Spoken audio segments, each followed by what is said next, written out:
my beautiful guest at this one, Isinere, if I get it right, Mrs. Ishenere, relationship expert and content creator. Guys, she's going to be giving you Facebook, social media handle later, so that you can follow her. It's very important to learn and continue to learn. Nobody's perfect.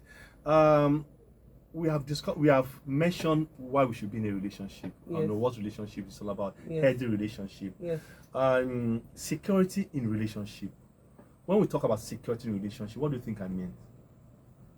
So I would say that at the end of it all, you should be secure in your relationship, in the sense that you're not afraid of your partner. The Bible says perfect love casts out fear.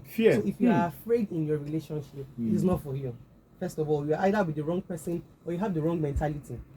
Because it can be either ways. But then there should be no fear in love. There's no fear in love. There isn't fear in love. Yeah. So if you're experiencing fear in your relationship for whatever reason, love is perfect. Yeah. So if you're experiencing fear in your relationship, then something is wrong. Like my pastor said yesterday, he said, love, he said, power without love is like a missile. It's destructive. So if somebody says they love you and all they want to do is control you, that's exact their power over you and all of that, then you are in the wrong relationship. Are you not sure that today most love are emotional love, not the real love that we know that love does not keep record of wrong, love does not easily anger? Okay, so yes, that would take me to what is love, the definition of love. When you look at what love really is, the core of love is God. God is love. God is love. Anything that does not look like God cannot be love. That's the basis of everything. Everything we build on that topic is on the foundation that God is love. And if you're experiencing anything that does not look like God, then it is not love. So if you're experiencing fear or or abuse or neglect, because God don't neglect you. He's forever with you, will never leave or forsake you. So if you're experiencing neglect, that is not love. So that's not another topic between you and your partner to say, okay, maybe you are doing it subconsciously, you need to unlearn this behavior, or I will just leave, because I cannot wait for you to change and destroy my life. You are young, though you're not Gen Z, but a little bit above Gen Z. I'm a millennial, proudly. Thank you. I want to say here that do you think that a lot of Gen Z and people in your category today, do you think they really understood the word love before they go into it? So I don't even think it's an age bracket thing. Okay. I would say it's what we were taught or what we just saw subconsciously growing up, how we experienced our parents showing love or displaying love. So a millennial today can feel that that marriage is a duty. Marriage is just like a job. Just do your job, do it well, and then everything will be okay. But that's not what that's not what love is, like I was saying earlier. So I think it doesn't really have to do with the age, it has to do with the mindset of the person.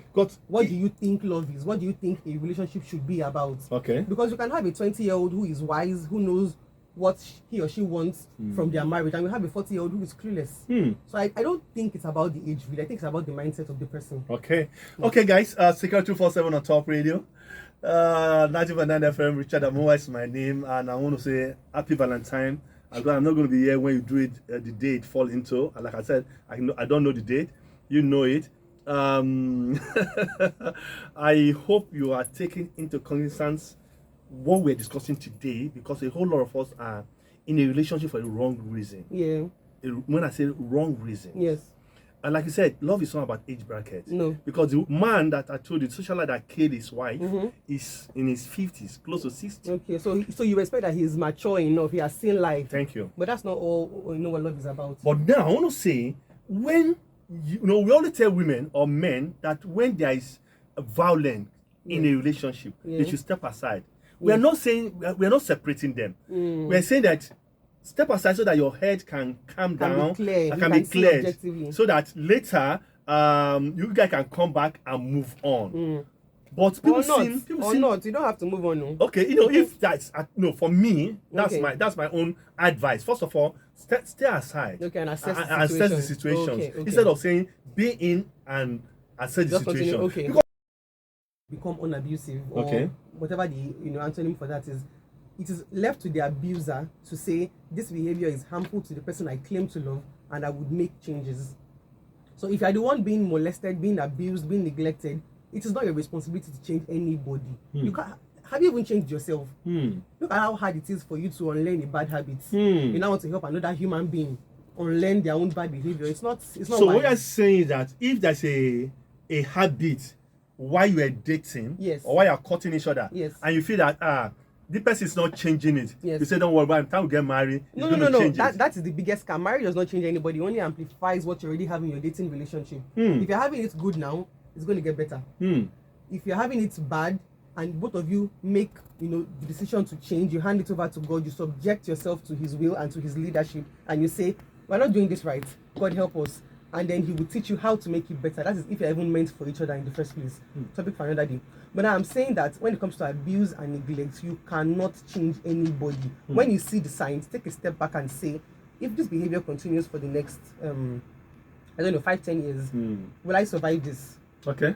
If this behavior repeats itself 30 more times in the presence of our loved ones, will they be able to say continue? Okay. Oh, this is going well. Okay. If my parents see my husband shout at me or slap me, would they be happy? Okay. Obviously not.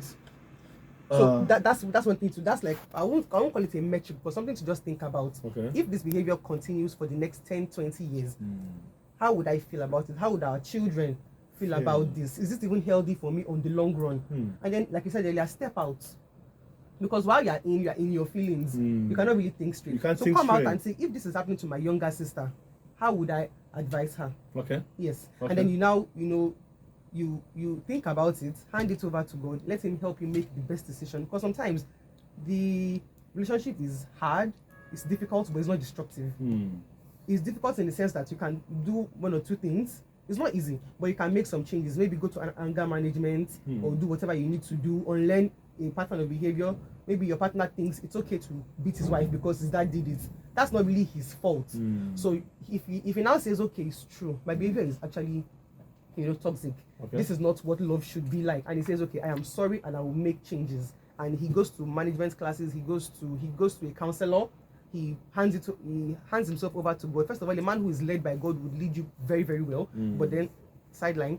So that kind of person now can say, okay, this is a difficult situation. Let us now make changes. We'll give it some time, 6 months, a year, and then we can proceed. But when it is a destructive relationship, not difficult, destructive, I think just come out first. Okay. Then think about it later. That's Adesua Ishenere. Like hard work is profitable. Ishenere. Yes. Okay.